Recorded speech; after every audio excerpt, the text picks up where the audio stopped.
Okay, third period questions 147 ... Yeah, you got to do math to figure out which problems we'll do on this in this video. That's right, it's an arithmetic sequence. 3n minus 2. That's the sequence. Okay, that's not what we're doing today, though. Number 1, f of x has horizontal tangents. Horizontal tangents. When x equals -1. When x equals 1. And when x equals 3. Okay, yeah, that makes sense. The graph of f is shown above. Which of the following is true?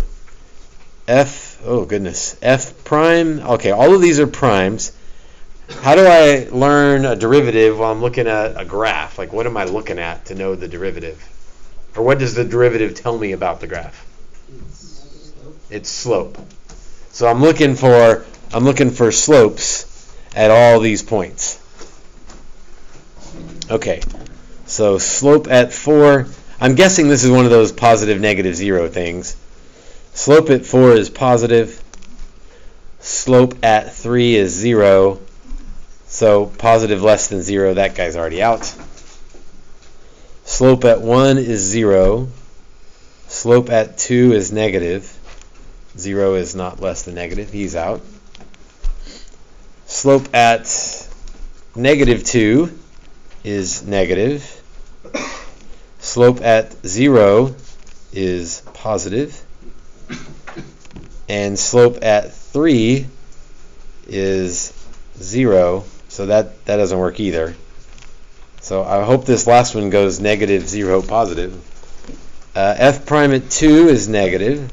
Again, slope at 2, negative. Slope of f at -1 is 0. And then slope of f at 0 is positive. There we go. Negative less than 0 is less than positive. Answer choice D. Oof. Slope, slope, slope, slope, slope. But that's like the first half of calculus AB. Derivative tells you slope. I mean, there's a lot more to it, but that's the main big concept. Derivative tells you slope. Which of the following is true? So now I'm looking at slope versus function value. Slope versus function value. So at 4, the slope is positive, but the function is 0. So that one's not true. At 3, the slope is 0, and the function is negative something. So that can't be right. At -2, the slope is negative, and the function is 0. So that's not right. This better work for 1. At 1, the slope is 0, and the function is 0. So it's answer D.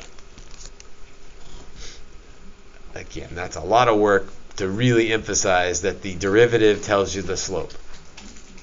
F prime is the derivative, which tells you the slope. And then you look at the picture and you know how to read slope, because all we're really looking at is, are we increasing or are we decreasing? Number 4. Suppose f and g are differentiable functions with the values shown in the table above. If h of x is f plus 3g, then h prime would be f prime plus 3g prime. Right, that one, like I'm peeking ahead, that one seemed easy, but if you look ahead, the next one's the product rule and the next one's the quotient rule, so those will be a little more involved. But this one, you can add derivatives, like there's no special rule for that. So f prime at 2 is 8. G prime at 2 is -2. So 8 minus 6, what did I do wrong? F prime is 5. I didn't look at the right column. F prime is 5. 5 minus 6 would be -1. Then there's the advantage of a multiple choice test. If you do something wrong and your answer's not there, then you know you did something wrong, and you can go back and fix it. Part B, f times g. So I'm going to need the product rule right? I can't just do f prime times g prime. That would be nice, but it doesn't work that way. So f g prime plus g f prime. Or the other way around, right? It's a product rule, so it's hard to mess it up as long as you remember to do it. So f is 8, g prime is -2, g is 4, I'm just looking at the table, f prime is 5, so -16 plus 20 is 4. And then the quotient rule for part C, gf prime minus fg prime over g squared, or start from the bottom and moving on up, or the gf has to come first, or low d high minus high d low, gf prime minus fg prime over g squared. Okay, now I go to the table to pick off all those values. G is 4, f prime is 5, f is 8, and g prime is -2. Wait, you said the bottom one always goes first, right? Correct. For the quotient rule, you start at the bottom. Now we're here. Moving on up. gf prime. Let's see, and then g squared is 4 squared. All right. Okay, so here's the downside of multiple choice. If it was free response, you could stop there. 20 plus 16 over 16. And yeah, multiple choice, you could stop anywhere you like, right around here. 36 over 16. Divide them both by 4 and get 9/4, and there's answer choice C.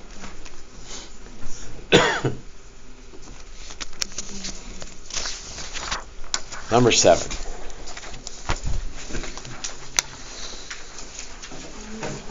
Ooh.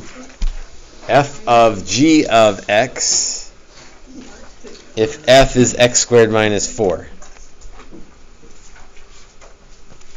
So I can either write this as, so if f of x is x squared minus 4, then f of g of x is g of x squared minus 4. So that derivative, this is a chain rule problem, work from the outside in. The outermost thing is the 2. Leave the inside stuff alone. And there's there's answer choice A. That's not right though, because we need to consider the derivative of the inside stuff, which would be g prime. So 2 g of x, g prime of x, which is answer choice D.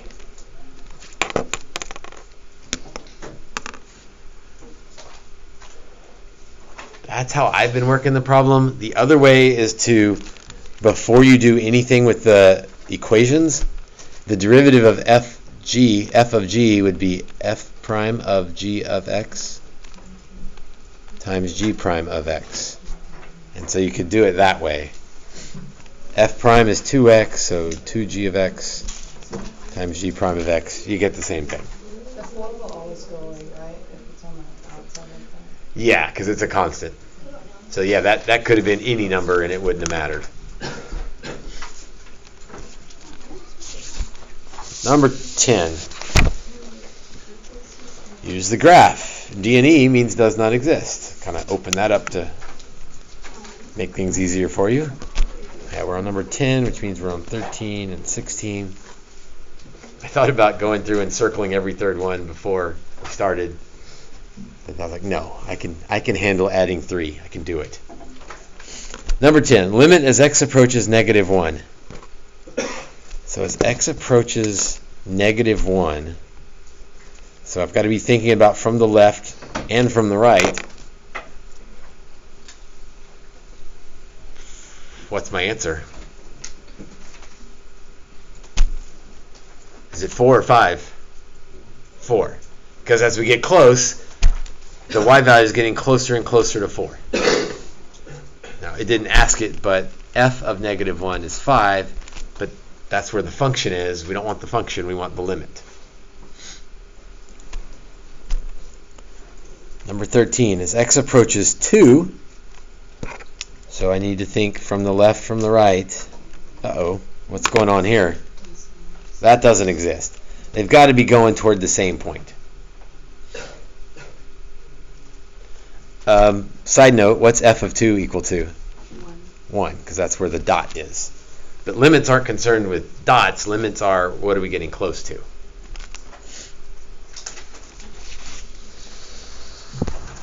Number 16.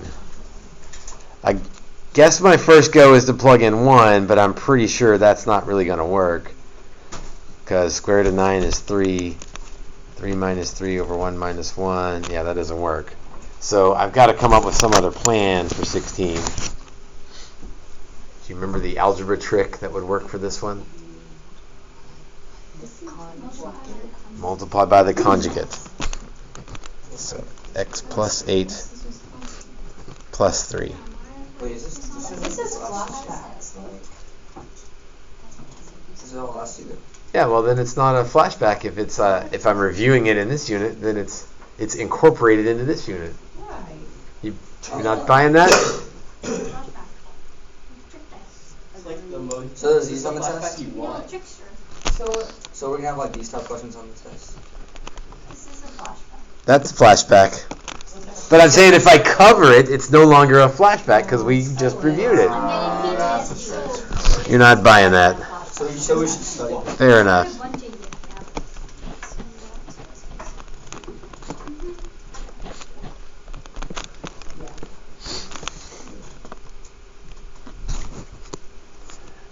Top becomes x minus 1. That cancels. That always works that way. Plug in 1. Although, again, here's my favorite answer. My favorite algebra mistake. Let's see. Square root of 9 is 3. 3 plus 3 is 6. And so put 6 as an answer. Oh, if I made this choice, I would have made that an answer choice.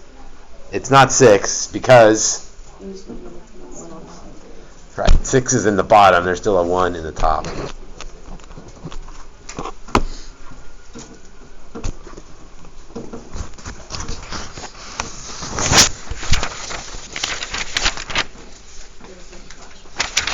Number 19. Well, 19 is a flashback all the way to like Algebra 2. So how about that for a flashback? Maybe.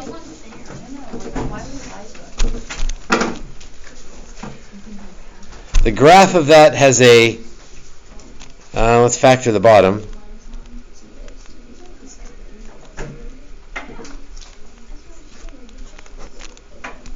So what's going on at x equals 3? That's what all the questions are about. What's happening at x equals 3? Forget about my answer choices. Just think back to whole is where they cancel. Asymptote. A vertical asymptote. Let me pronounce all the letters. So a vertical asymptote. Okay, now what does that mean in terms of my choices here? That's an infinite discontinuity.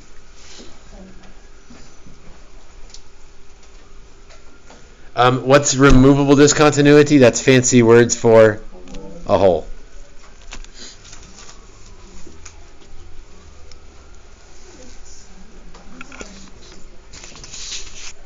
(22) Find the instantaneous rate of change. What's that phrase mean? Derivative.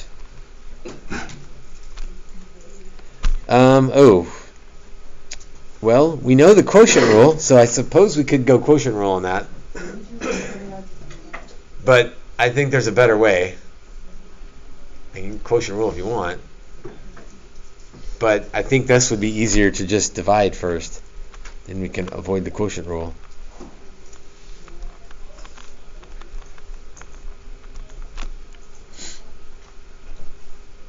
Again, if you didn't see that or your brain was thinking quotient rule, That's fine. You'd have had a little bit more of a mess on your hands, but it would have worked.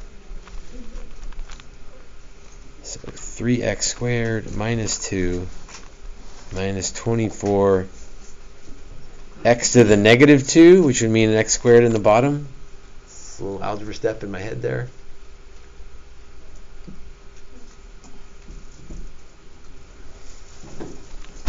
And then at 2 would be 3 times 4 minus 2 minus 24 over 4. So 12 minus 2 minus 6.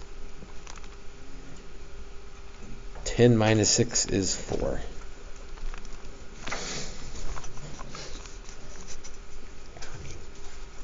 The multiple choice satisfaction of seeing your answer there.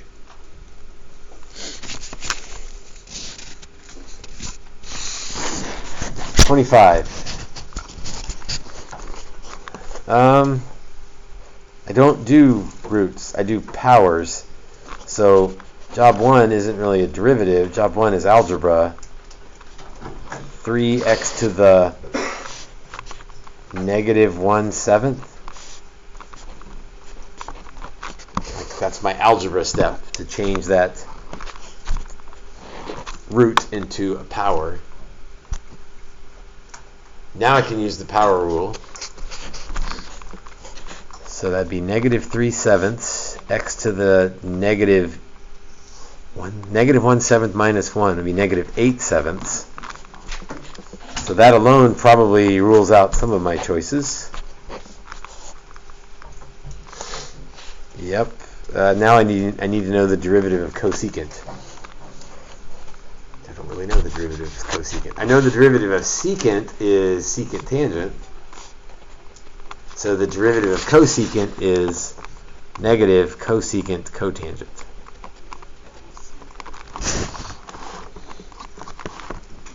So the two negatives become a positive, and my answer is C.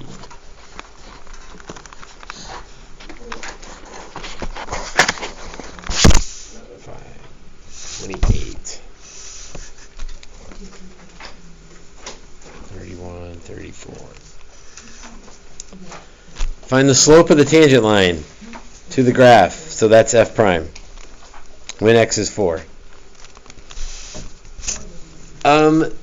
Quotient rule, unless you really don't like the quotient rule, and then you can get out of the quotient rule. Do you know how to get out of the quotient rule? If you really...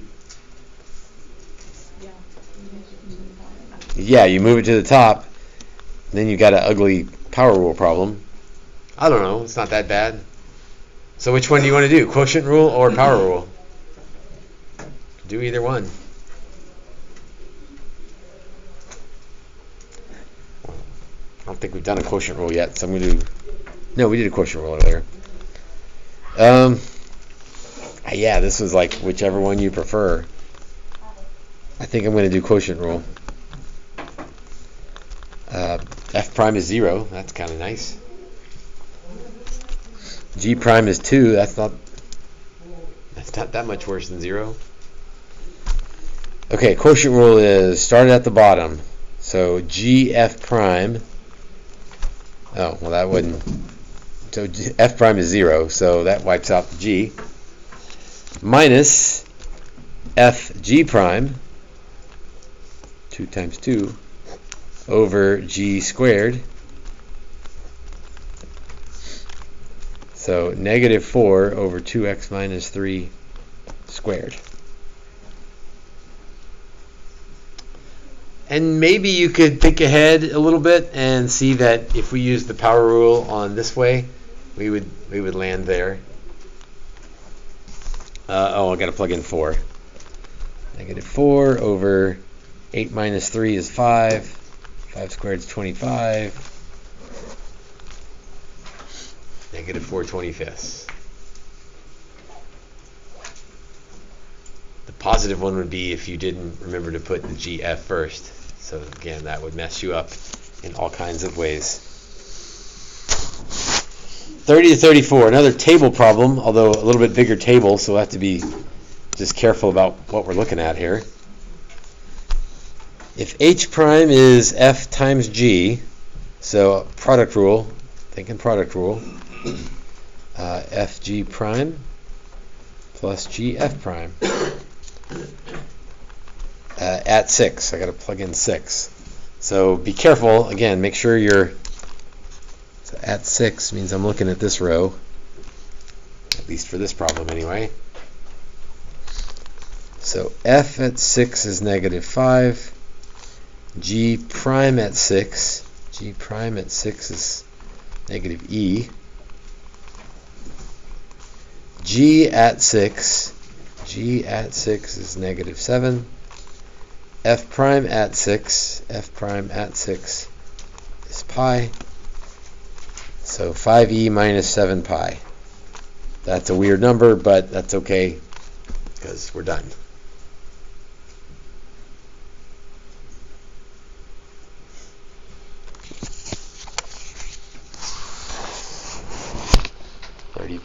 Find h prime of 10 if h of x equals f of x minus 1. Well, that just means h prime is going to be f prime of x minus 1. And then I need to think about chain rule because there's something inside there. What's the derivative of x minus 1? 1. So that would be one where if you forgot the chain rule, no big deal. So h prime at 10, that means 10 is my input. So 10 goes in for x on the other side. So f prime of 10 minus 1, also known as f prime of 9, which is good because I didn't have a row on my table with 10 in it, but I do have a row with 9 on it. F prime at 9 is negative 9.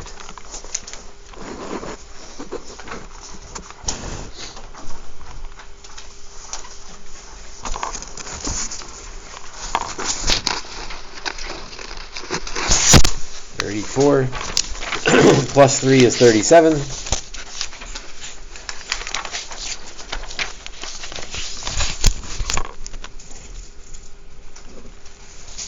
Which of the following is equivalent to? Oh, that looks like... This is not a limit problem, right? It looks like a limit problem. It's not really a limit problem. What is this? What's it wanting me to do here? It's a difference quotient, which means I'm taking a derivative of... So what am I taking a derivative of?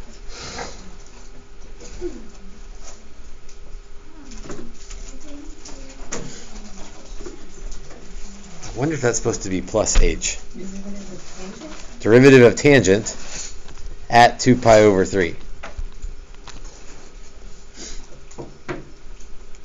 I think that's supposed to be a plus h there. We'll see. Derivative of tangent is secant squared. And then at 2 pi over 3. Let's see, secant goes with cosine. Cosine's negative 1/2.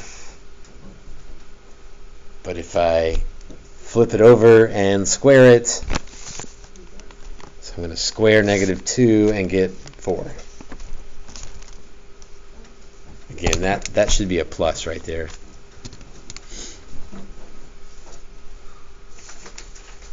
Yeah, so it looks like a limit question, but it's not really a limit question. It's recognize that that's a derivative question. Number 40. Which of the following is true? F prime does not exist if f has a cusp at a. Yeah, if there's a cusp at a, then the derivative doesn't exist. That's true. F prime at a does not exist if f has a discontinuity at a. Yeah, you can't take a derivative if there's a jump there, so that's true. A jump or a asymptote or any other kind of discontinuity. Part 3, f prime at a does not exist if the graph of f has a vertical tangent line at a.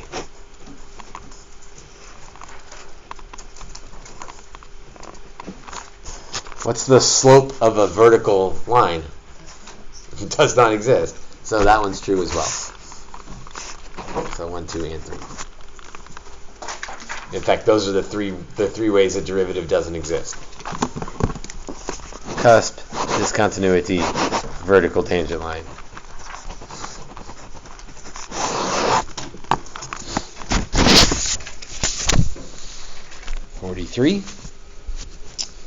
Piecewise.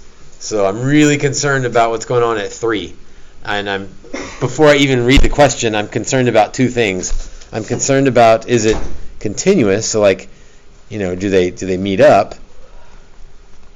And then if they do meet up, is it differentiable? So that's a cusp, but maybe it's one of those that meets up and happens to land perfectly and have a smooth transition to where it's differentiable. So I haven't even read the question yet, but I bet that's what it's about. Let f be the function given by that. Which of the following statements are true about f? Limit as x approaches 3 of f of x exists. So limit, that's where I'm thinking left and right. That's sort of a continuity type question. So from the left, that would be when x is less than 3.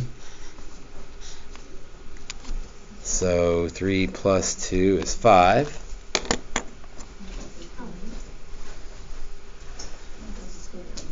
Thank you. Oh, she's not here. From the right, I need to check the other side. That would be when x is greater than 3. So 4 times 3 minus 7. 12 minus 7 is 5. So they're both headed to 5. So that limit does exist. Continuous, the 3-step definition of continuity is left limit equals right limit equals function value. So I've already got the two limits in there. Now I need to check f of 3, which, because of the equal sign, right, would be the same thing as the yellow. So we kind of already did this. 3 plus 2 is 5. So yeah, all those are equal. It's continuous. Is it differentiable at 3? Well, this is a line of slope 1. That's a line of slope 4. So yeah, they meet up, but one's a slope 1 line, and then it transitions to a slope 4 line. So it is not differentiable. And maybe a better way would be to do f prime is 1 and f prime is 4. So those don't match up. Thank you, sir. Okay, so 1 and 2 only. Answer D. 44, 45. Hey, that's it. All right, are there, again, so if you reach the end of this video, good on you for watching the whole thing. The other videos have the other problems. Like and subscribe. Like and subscribe. Mash the bell to stay updated on all my content. Comment down below on your favorite problem.